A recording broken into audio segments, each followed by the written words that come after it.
Hello everyone. I hope and pray that you're doing well. I hope you're staying warm. I thought about making this video outside briefly, but I don't know if you can hear the wind whistling through the eaves here. I decided to keep it indoors.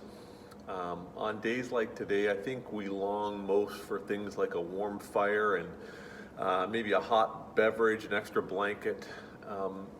And Christmas is actually a pretty good time to reflect on our longings. Because I think at Christmas time, most people maybe are looking for something a little bit more. Nobody sings, "We wish you an ordinary Christmas," or "We wish you a regular New Year," right? Why don't people sing that? I think, why are we all kind of knocking ourselves out at this time of year trying to have a very Merry Christmas? I think in part it's because we're created in the image of God. And whether we realize it or not, the reason why we work so hard for a Christmas that has a Martha Stewart-esque perfection, or the reason we work so hard for a Christmas with a perfect family picture and family gatherings that are too good to be true, the reason we work so hard for a tinsel Christmas tree surrounded by just the right mix of gifts, it's not because we're looking for a break from the ordinary. It's actually because I think we're looking for something sacred, for something holy, for something enduring, for something glorious.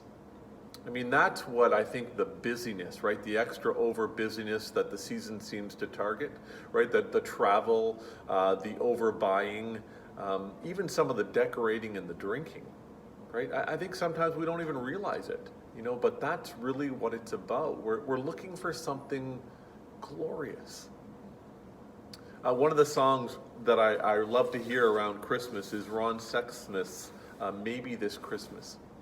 And although he's probably more an agnostic than a Christian, I think Sexsmith, in my opinion, he really captures the longing when he sings these words: "Maybe this Christmas will mean something more. Maybe this year love will appear deeper than ever before. Maybe there'll be an open door. Maybe the star that shined before will shine once more." I mean, glory, right? That's, I guess, what I'm convinced we're trying to find, trying to get a hold of. I like how Charles Spurgeon talked about glory, and he was training young ministers, and he said this: when you talk about the glory of heaven, let your face shine up with heavenly glory. When you talk about hell, your everyday face will do. That picture of glory. And when we sing with the angels, Gloria in excelsis Deo, right? I think this old yearning of the soul just kind of pushes up through the ordinary routines for which we've settled. And maybe, that glory, maybe what we want most is to find a hint of God's glory in our ordinary lives. That yearning that comes alive at Christmas. I mean, that's why some people just get a little bit loopy this time of year, right? I mean, think back. It was an ordinary night, just like so many ordinary nights before it. Luke 2 tells the story, right? Some ordinary shepherds were watching their sheep by night, and suddenly an angel of the Lord appeared before them, and the glory of the Lord shone around them. And they're filled with fear. But the angel said to them, "Do not be afraid. I bring you good news of great joy that will be for all people. Today, in the town of David, a Savior has been born to you. He's Christ, the Lord."